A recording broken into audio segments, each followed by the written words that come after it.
So there are multiple approaches to reading my book. And let me say plainly that I very much hope that you will read it, maybe even buy a copy. From one point of view, it's an explanation of how we got Trump. From another point of view, and my preferred point of view, it's a history, a concise narrative of the post-Cold War period. That's a phrase, post-Cold War period. That's a phrase that recurs throughout the book, referring to the roughly quarter century between the fall of the Berlin Wall in October 1989 and the election of November 2016. Now, we know the several decades that came beforehand as the Cold War. The period that began with the election of Donald Trump has not yet acquired an agreed-upon name, although I personally am confident that it will not be known as the Age of Trump. But my focus in the book is on what came between, the sequence of events that took the nation from a moment of ostensibly unprecedented triumph, when the future seemed ours to define, to a moment when a profoundly divided electorate installed as president someone manifestly ill-equipped for the office. Now, mine is necessarily a provisional account. Future historians will provide their own interpretations of the post-Cold War era, no doubt going on at a far greater length than I have in The Age of the Illusion. So if you want a 600-page doorstop version of the period, just wait a few years. But I provide what I think is the essence of the story in just a bit more than 200 pages. The overarching theme of my story is hubris. What happens when an arrogant policy elite suddenly fancies itself relieved of constraints and called upon to define the future of humankind?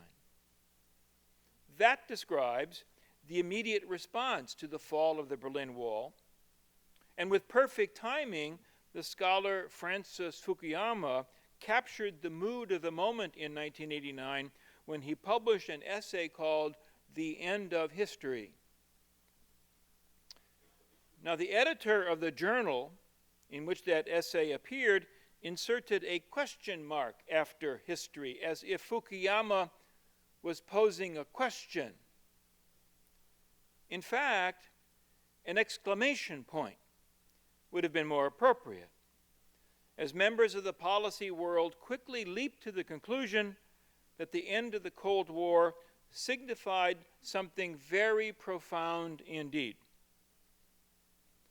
The field was now wide open for the United States to define the history that would follow the end of history. So they believed. After all, America had won the Cold War. The United States was therefore would now determine what would come next, not only for Americans, but for the planet as a whole. Now, note the dubious and indeed dangerous assumptions embedded in those last two sentences. One is the notion that the Cold War itself defined the essence of history in the latter half of the 20th century, with all other matters relegated to the status of afterthought. And the second dubious assumption was that we had indeed won, triumphed, prevailed, vanquished the adversary, and were therefore in a position to reap the rewards. With the benefit of hindsight, I've come to believe that the Cold War was not a contest to be won so much as one to be endured. It was a vast and arguably unnecessary tragedy, which the United States did manage to survive. But the proper response to the end of the Cold War was not celebration, in my view. No, the proper response was repentance.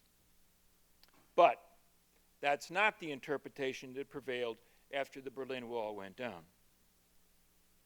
Now let us acknowledge that Americans have had an affinity for hubris that predates the passing of the Cold War by several centuries. The conviction that it is incumbent upon America to determine the course of history has a long pedigree. We can trace its origins at least as far back as John Winthrop's famous sermon of 1630, in which he charged his doughty band of followers with establishing what he called a city upon a hill, destined to illuminate the entire globe. Well, that claim came roaring back after 1989, when it now appeared that no obstacles remained to prevent the United States from completing its providentially assigned saving mission.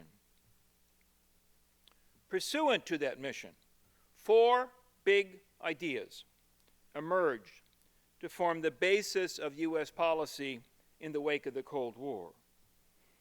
At the risk of spoiling my story for you, those ideas were: first, a belief in the capacity of corporate capitalism operating on a global scale to create unprecedented wealth in which all would share.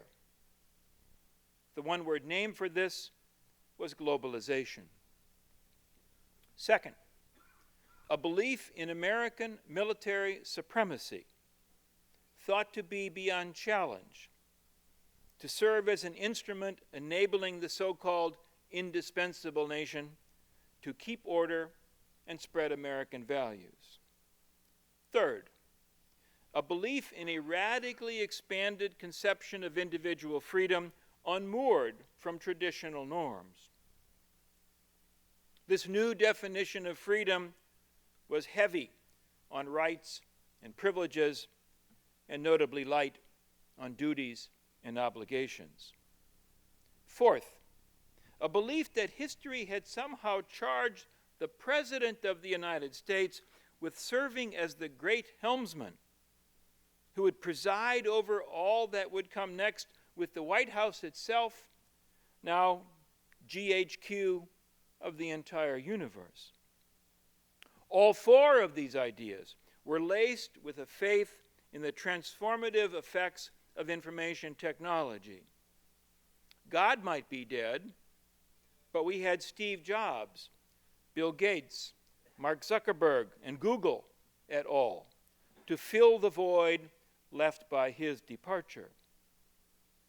It fell to the 3 presidents of the post-Cold War era, Bill Clinton, George W. Bush, and Barack Obama, to translate these ideas into actual policy. I don't mean that those 3 presidents subscribed to an identical worldview. I do mean that all 3 found themselves called upon to fulfill the expectations that policy intellectuals had foisted upon an unsuspecting public. With what result? Well, I don't want to give away the punchline, but let me just say that we ought to see the election of 2016 as a referendum on that post-Cold War agenda.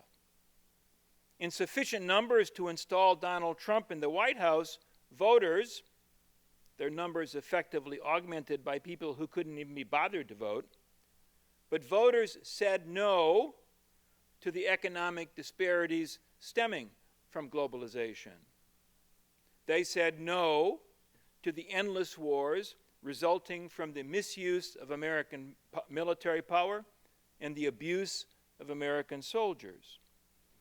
And they said no to the alienation and anomie that were byproducts of discarding traditional moral norms. So they handed power to a mountebank who promised to make America great again. We can argue about the myriad factors contributing to Hillary Clinton's defeat, to include her own failings. But the outcome of the election represented a decisive repudiation of the core elements comprising the post-Cold War consensus.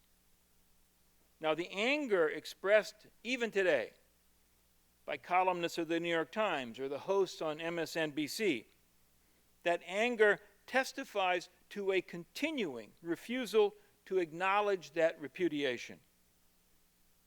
Trump's election instantly plunged the United States into a political crisis that will not end until he leaves office. Indeed, my expectation is that the crisis will persist after he departs office, simply because few members of our political establishment are willing to own up to why he became president in the first place.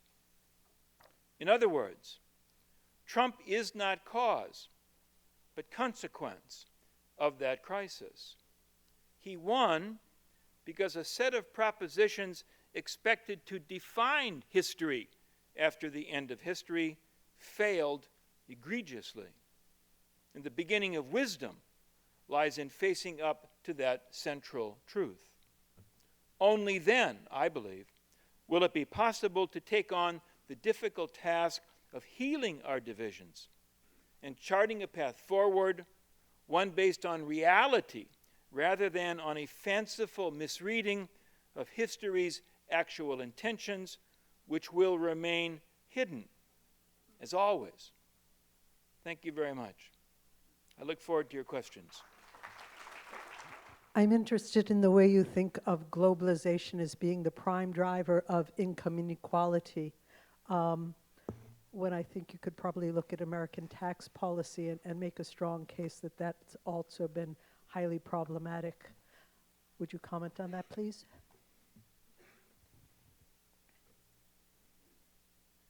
I've been given book talks on various books for about the last 15 years. I've never been asked a question about American tax policy.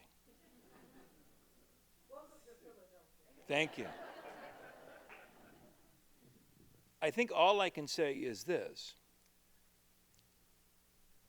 It is my impression that the tax structure that we have is one expression of a belief in globalization. Globalization, at least as I understand it, is based on the conviction that unleashing the forces of corporate capitalism holds the key to creating wealth in which all will share. And a tax policy that favors the wealthy, what was the phrase we had a few years ago, the job creators or something like that, is I think, one expression of that larger conviction. I think that's about all I can say. The most serious question. When you were growing up, did you root for the Chicago White Sox or the Cubs. Cubs guy? Cubs. So I grew up in Indiana, Right. meaning south of Chicago, and therefore most people in my neighborhood would root for the team on the south side, which was the White Sox. Yeah. But my father, for reasons I don't know, my father was a Cubs fan, therefore I became a Cubs fan, and today I'm a Red Sox fan. Well, as George Will said, any team can have a bad century. But more seriously, can you name a document in the last 500 years or last 1,000 years that's more significant on the world stage than the Declaration of Independence? And if so, what document? Wonderful. I'm the president of something called the Quincy Institute for Responsible Statecraft, Right. new think tank in Washington. That's Quincy as in John Quincy Adams, Secretary of State under James Monroe, then a one-term president. Why do we choose Quincy Institute? Why do we choose to name ourselves after John Quincy Adams? America does not go in the world for monsters. Because of a speech in 1823 that he gave on the 4th of July that warned Americans against going abroad in search of monsters to destroy, his phrasing, suggesting that were we to give into that temptation, that we would put at risk our own liberty. And my point of saying that is, I don't know, what's the singular most important document. I think there are many that one could point to.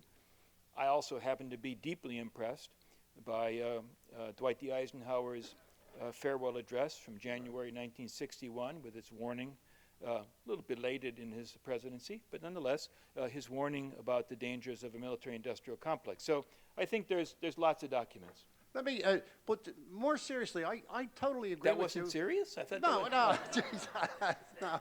I stand corrected. That the I mean, it's been a mess since Carter in 1980 announced the Carter Doctrine. But if the president, if you just imagine yourself, said, you know, what should be American policy for the next 2 weeks, 2 months, 2 years, 2 decades in the Middle East, what would you tell him? well, I would say, Mr. President, the first thing is we need to review the assumptions informing the promulgation of the Carter Doctrine back in January of 1980. If you remember, the Carter Doctrine is a speech, joint session of Congress, in which the president said the Persian Gulf is a vital U.S. national security interest, and this is not a quote, but basically, and we'll fight to make sure nobody gets control of it. We can argue about whether or not that was a prudent perspective back in 1980. I would argue strongly that it makes absolutely no sense today. I'm one of these guys that gets all hot and bothered about climate change, so I think we need to, change the way we live in order to try to push back against the danger of climate change. But even if you ignore that, if you say no, we must continue to burn as much fossil fuels as we want to, we don't need to get them from the Persian Gulf.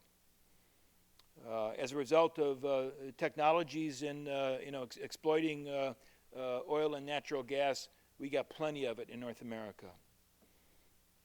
So the first thing I would say is, Mr. President, we need to reevaluate our priorities, our strategic priorities, and to try to bring our policies in alignment with what those true priorities are, and the Persian Gulf ain't one of them.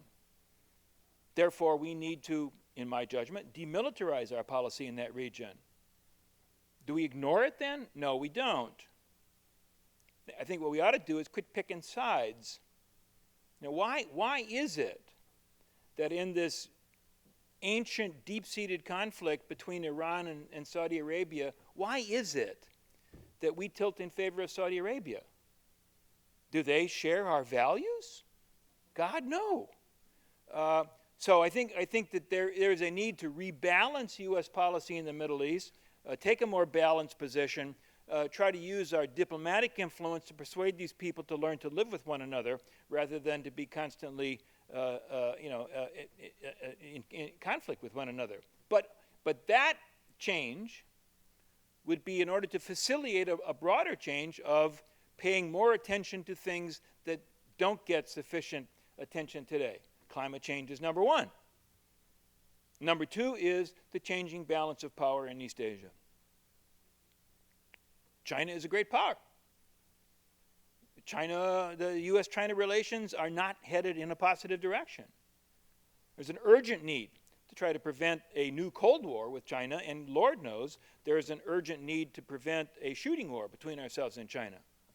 That is another hugely difficult diplomatic task that deserves much more attention, and I think by beginning to disengage from the Middle East, then it becomes possible to give attention to the things that matter that much more. Then you'll say, well, give me the 3-point plan for peace between the United States and China, and I would say, I ain't got it.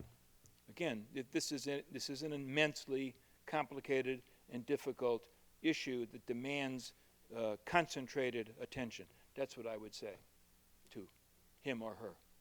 I was struck when Professor Bacevich gave the 4 points, that one point remains unchallenged in the election of Trump, and that is the power of the presidency, Yes. the president as helmsman, the Yeah. president as providential savior, Yes, etc., very astute, etc. very astute And on your part. thank you. But do you think that extends beyond the United States or not?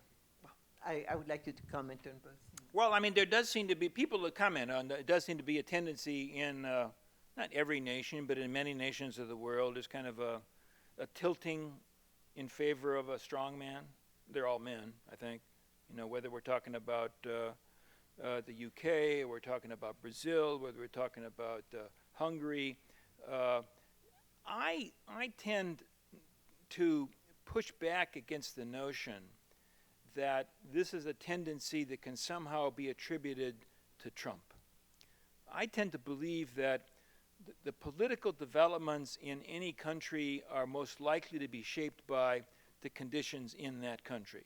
Now, it's true that politicians being politicians, these strongman types will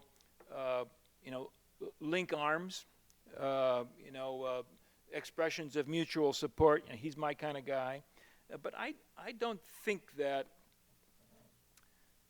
the way history works. And in particular, I don't think that history works that whatever happens in the United States will find echoes elsewhere. I think it is an American inclination to believe that what happens here is likely to happen there in some similar form. And that reflects, again, our belief that we are the center of the universe, the center of history, and so on. But I don't think that's a helpful way of understanding, what's happening in Hungary, or in Brazil, or in Venezuela. That's just my view, though. Yeah, there are populists on the left, populists on the right, and they all complain about globalization. What is the alternative? I mean, what could have been done? The government doesn't really run the private sector. So what was the alternative? And how should the economy have been directed? Well, I think it's an excellent question. And it is not the burden of my presentation or of my book to say that it's a bunch of politicians got together after the Cold War and said, hey, let's do globalization. It is rather the burden of my argument that following the Cold War, there emerged a mood of triumphalism, and that mood of triumphalism found expression in a number of ways, and one of them was a particularly powerful conviction that corporate capitalism was the way of the future, and that people like Bill Clinton and George W. Bush and Barack Obama basically found themselves obliged in one way or another to play along. But your question is, what else could we have done? What I'm about to say sounds exceedingly improbable, I know. But what might have been done if we had sort of a wiser intellectual elite get to the end of the Cold War, instead of doing a victory dance in the end zone, we might have said, whew, boy, that was close. And have a sort of sober discussion about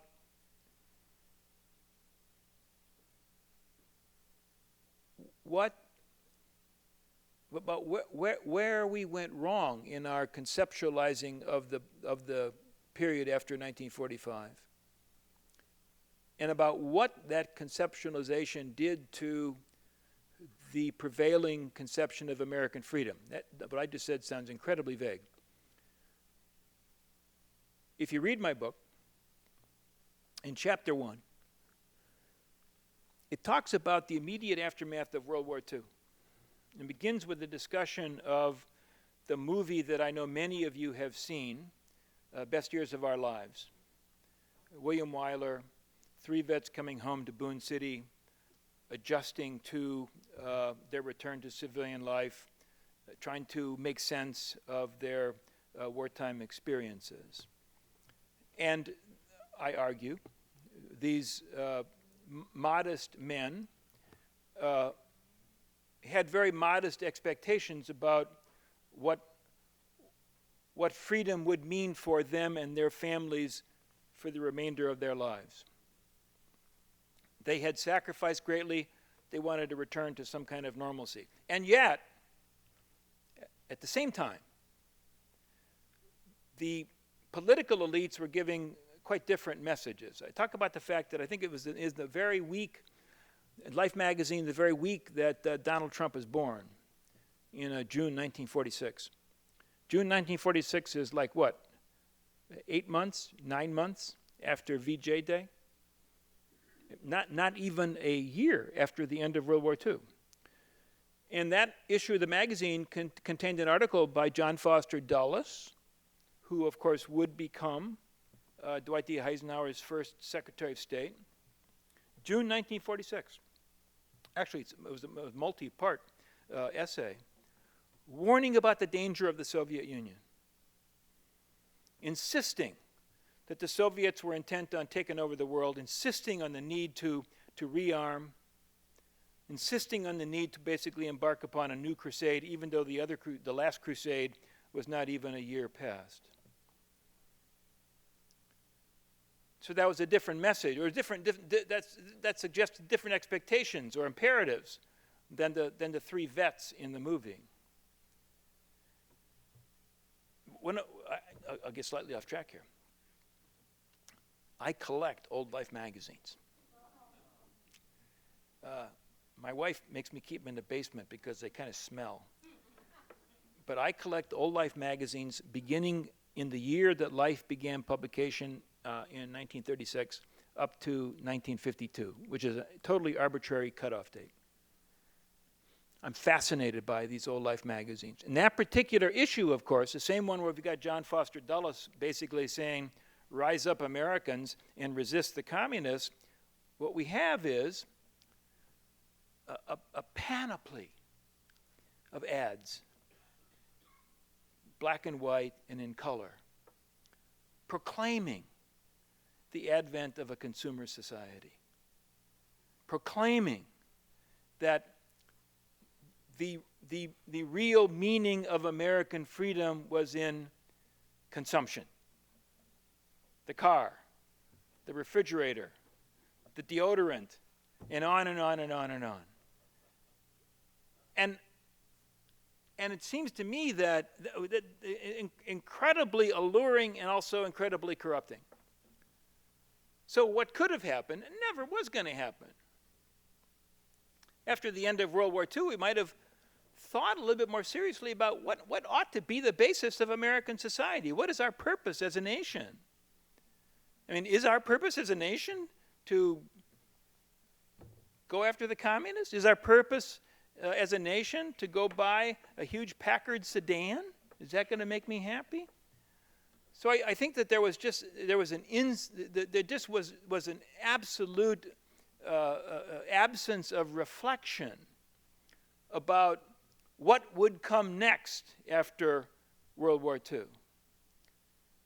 There was also an absence of what would come next after the post-Cold War, after the Cold War. As we entered the post-Cold War period, and quickly people said, yeah, we need to put our military to work. Yeah, globalization, that's the answer. Yeah, abandonment of traditional moral norms and embracing a far more expansive definition of what defines individual freedom.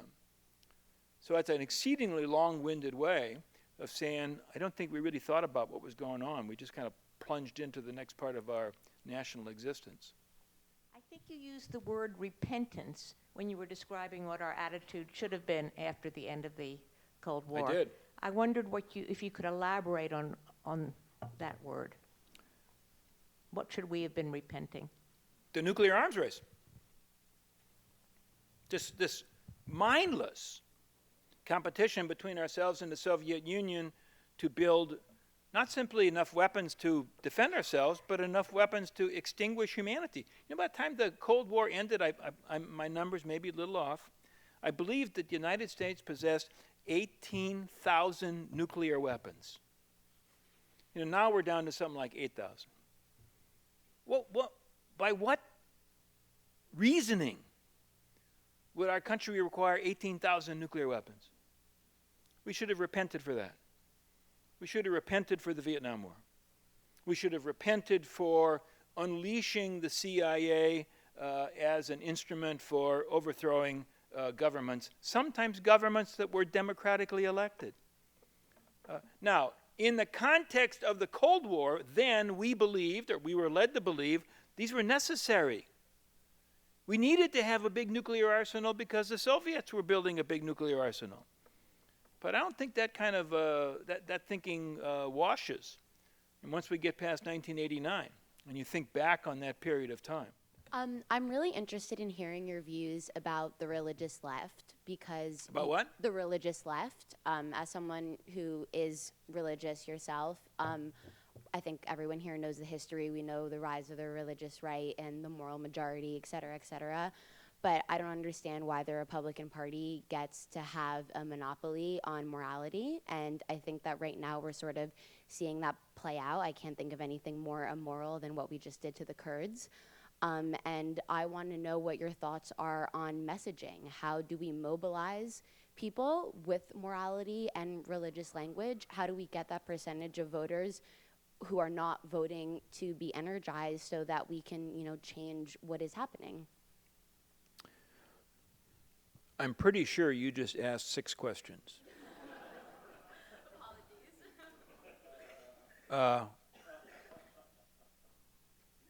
So I situate myself on the right politically, and I situate myself on the right in terms of my religious tradition. I'm a traditionalist Catholic. Therefore, it's very important for me not to be too glib in criticizing people who are people of faith, but may lean toward the progressive end of politics. That said, I'm about to do that. That said, it does seem to me that, particularly in what we used to call, maybe we still call, mainstream Protestantism, that there has been a radical evolution in what the Episcopal Church, the Presbyterian Church, Methodists stand for, so that they have tended to embrace social welfare purposes as opposed to saving souls, if I can put it that way. This has been a trend that has been a long time coming. Those churches, in my estimation, still do wonderful good works. But I think they have a problem of relevance, and I think that is manifested in the dwindling numbers in those churches. I'm not criticizing that. I'm just saying it seems to me that's what's going on. I mean, if we want to talk about churches that are in crisis, we can talk about my church. If one of your questions was, how do we motivate progressive Christians, or for that matter, progressive Jews, to care about the predicament of the Kurds, I think they do. The policy problem is, what do you want to do about the plight of the Kurds? The reflex response of the political establishment, particularly since the end of the Cold War, has been, well, I guess we need to intervene militarily on their behalf to save them, to protect them. And our experience with military intervention as a response to humanitarian crises has been mixed at best. It turns out that humanitarian crises occur in a complex political situation, and it's just not a matter of well-intentioned armed legionnaires arriving on the scene to fix things. And here, of course, the biggest example of that is Iraq. Certainly Saddam Hussein was an evil dictator. Certainly the Iraqi people were oppressed. But to the extent, maybe only a limited extent, but to the extent that George W. Bush's rationale for invading Iraq in 2003 was that we were going to liberate the Iraqi people and they were not then going to be free and all would be well, didn't work out that way. We actually made things much, much, much worse. So there's a huge, I think, policy question here about what can the United States do to alleviate suffering abroad. I tend to think that economic responses through third parties, like non-governmental organizations or the United Nations, will tend to be maybe not perfectly effective, but will tend to give rise to fewer unintended consequences. But there's no perfect sort of solution to these things. It's a case-by-case thing. So you get 2 answers to your 6 questions, and we'll pass on the other 4.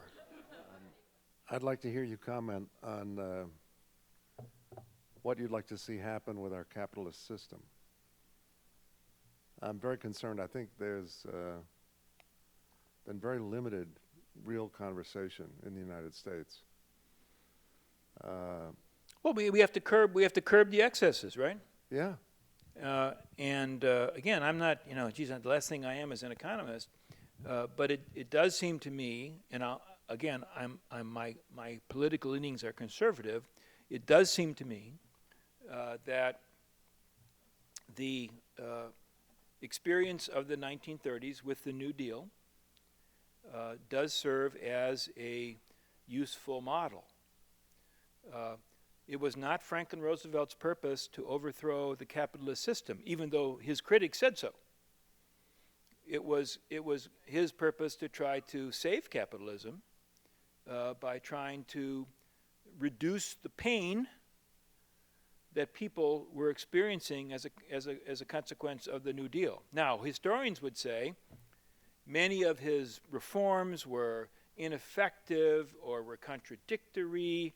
I think that's true, but it's also true that he demonstrated the capacity to mobilize state power to at least reduce the suffering that was caused by that great economic crisis. And I think that that's an example of where liberalism, not conservatism, where liberalism deserves to be treated as a model.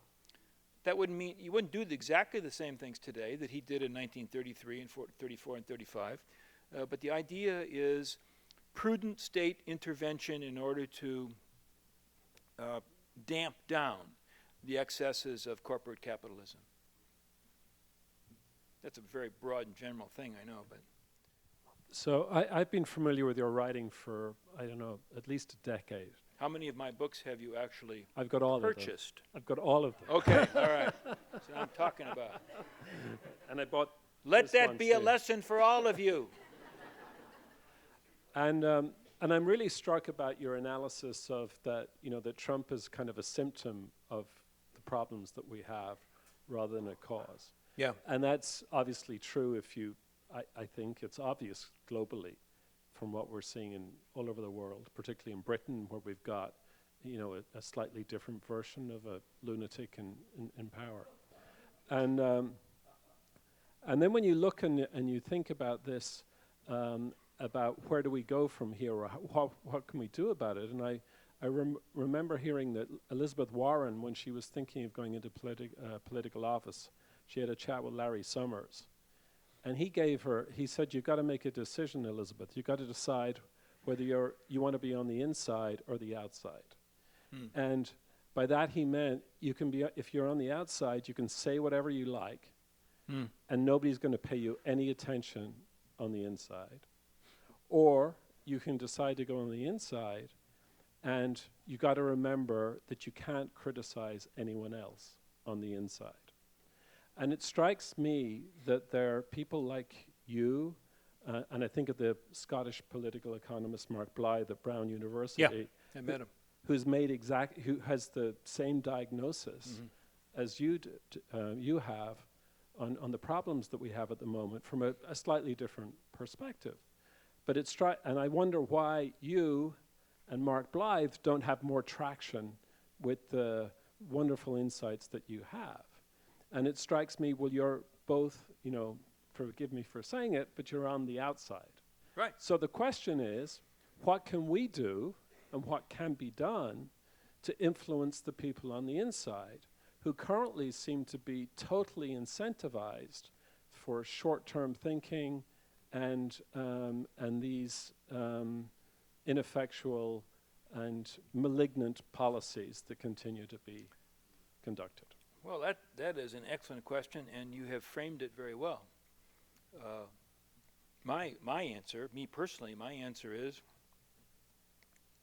I write books, I write articles, I give talks, I believe in democracy. I don't have any serious expectation that what I say or what I do is going to have any major impact on the way we collectively think about our country and its future, but I think that the project that I am in which I am a very small participant, that project can ultimately bring about change. Hard to be optimistic at the present moment, not simply because of Trump, but I think it's hard to be optimistic when you look at both of our political parties as expressions of establishment politics. But I cling to the conviction that we can be serious about our democracy, and that therefore we, the people, can bring about change. Maybe it's a naive faith on my part, but it's one I cling to. I have one comment and one question. My comment would be, when Britain was the preeminent power in the world, they had an economic theory of free trade. Yeah. And now we are the preeminent power, or we were, and we had a economic theory that we call globalism, and I see strong correlation or between the two. And secondly, my question would be, how can you, once you've opened the Pandora's box of globalism, how do you ever think you're going to close it? Well, Trump thinks that you're going to close it by negotiating hard-nosed trade deals, right? I don't think it will either. But I would not be willing to sign up to the proposition that it is impossible for us to reclaim control of our own destiny. We are a big nation. We are a great nation. And I'm sure that were we to enact policies that would move toward self-reliance, there would be lots of pain along the way. You know, the socks that I buy that come from China, if made once again in South Carolina, would cost more. But it does seem to me that it would be at least worth examining that possibility. Why is it necessary for us to submit to the sort of the whims of the global market? Specific example. So in our town, in Walpole, when the trash guys come and they pick up, we have two containers, one for garbage and one for recyclables. And they pick up the garbage and they pick up the recyclables, and then they go to some dump and they dump everything in the same dump. And I think this is fairly common in our country right now because the Chinese are no longer willing to import our cardboard and plastic and glass and so on. They've decided for them it is not economically worth the trouble. And therefore, what we are doing is simply contributing to the ever greater pollution of our environment. Why do we have to do that? Why can't we pay to have our recycling recycled? Now, that would mean in Little Walpole, Massachusetts, that my property taxes, which are already, as far as I'm concerned, pretty high, would become higher. But we would be reasserting, it seems to me, economic independence, and we would also be pursuing a policy that is necessary if we are going to respect our planet. So I think that there's a tendency to say, globalization, there's nothing we can do about it. I'm not an economist. Maybe there's nothing we can do about it. But I'd have to be talked into that conclusion before I would accept it.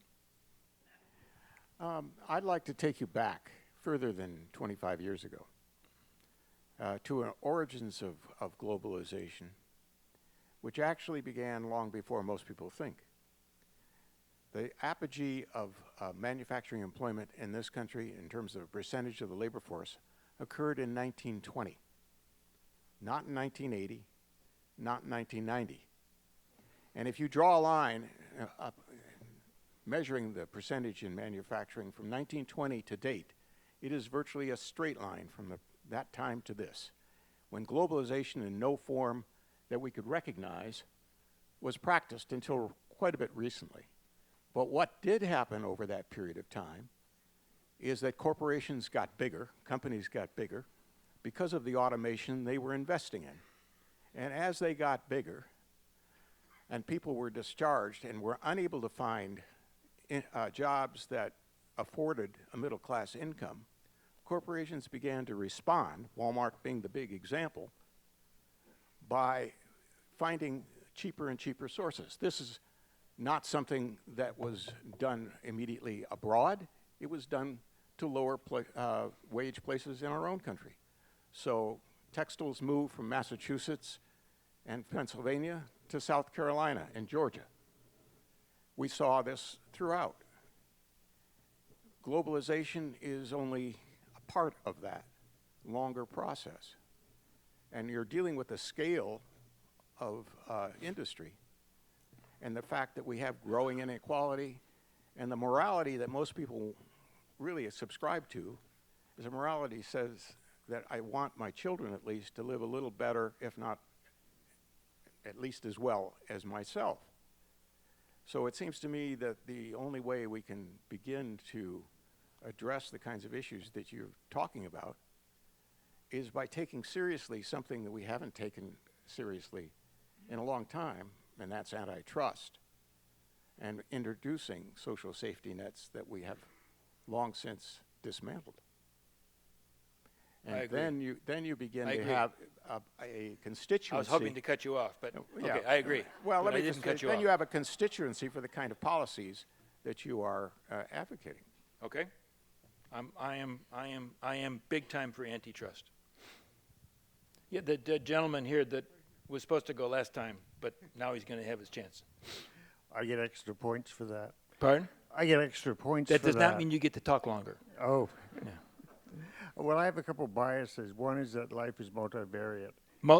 Life is multivariate. This is the problem coming from Philadelphia. People use these, 25. What does that mean? It means there's a lot of forces acting at all times. I agree. And the other bias is that nations, as we know them, are a recent invention. And that A recent what? Invention. Well, it depends on how you define recent, but okay. Right.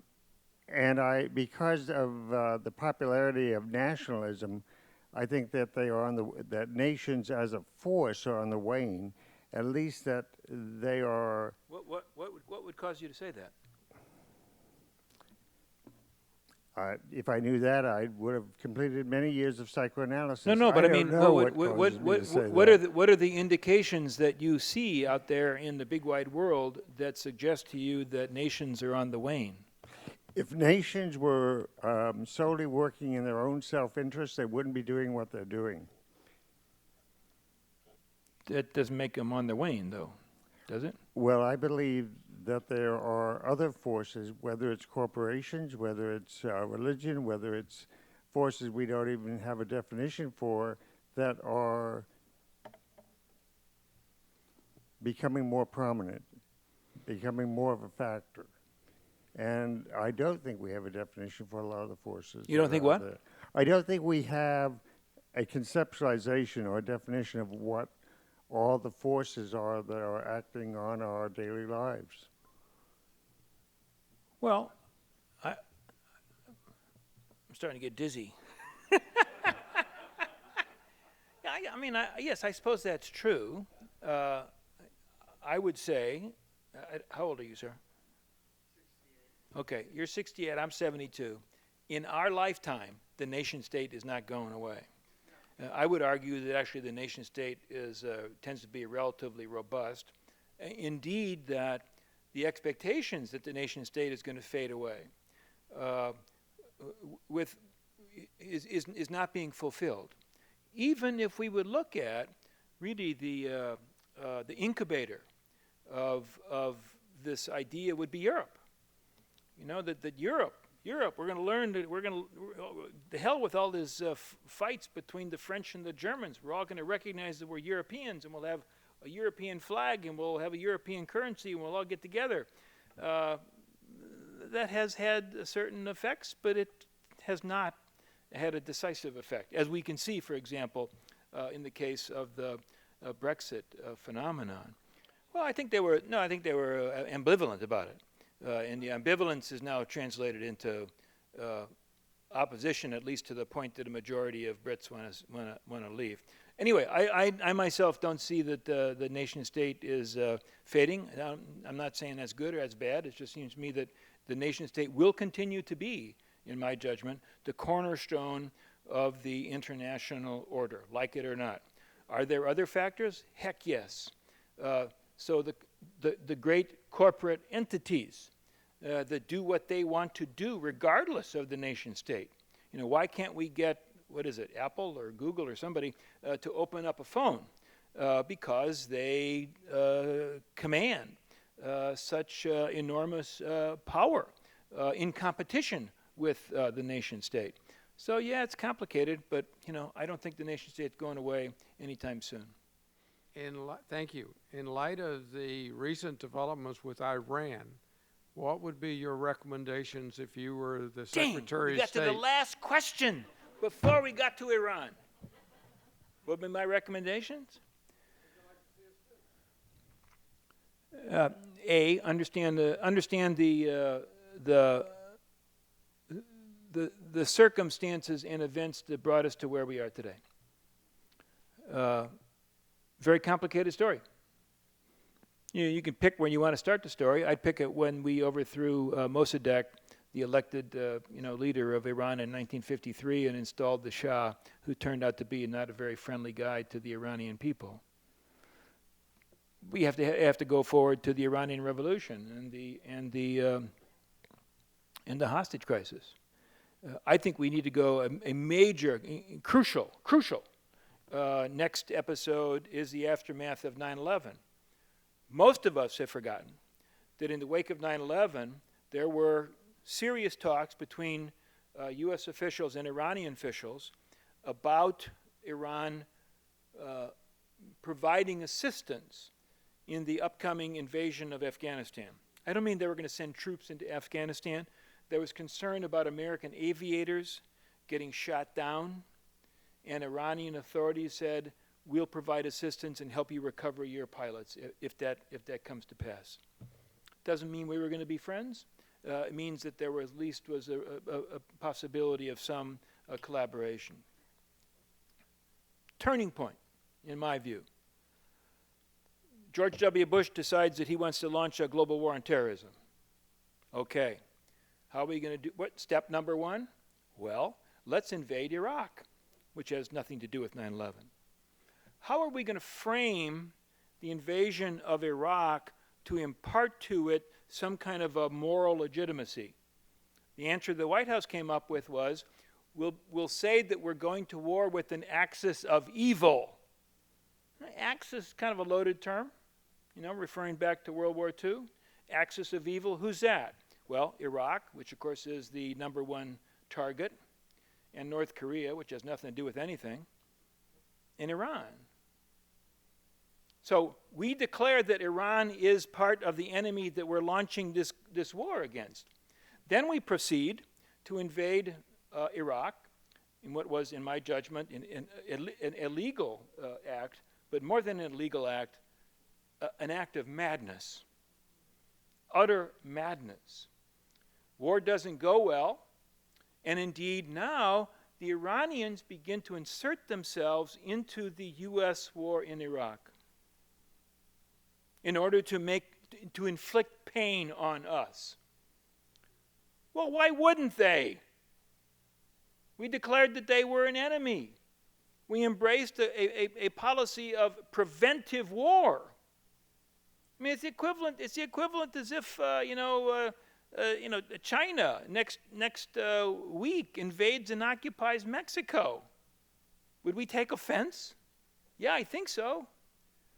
So this is an incredibly long and complicated story in which there are no innocent parties.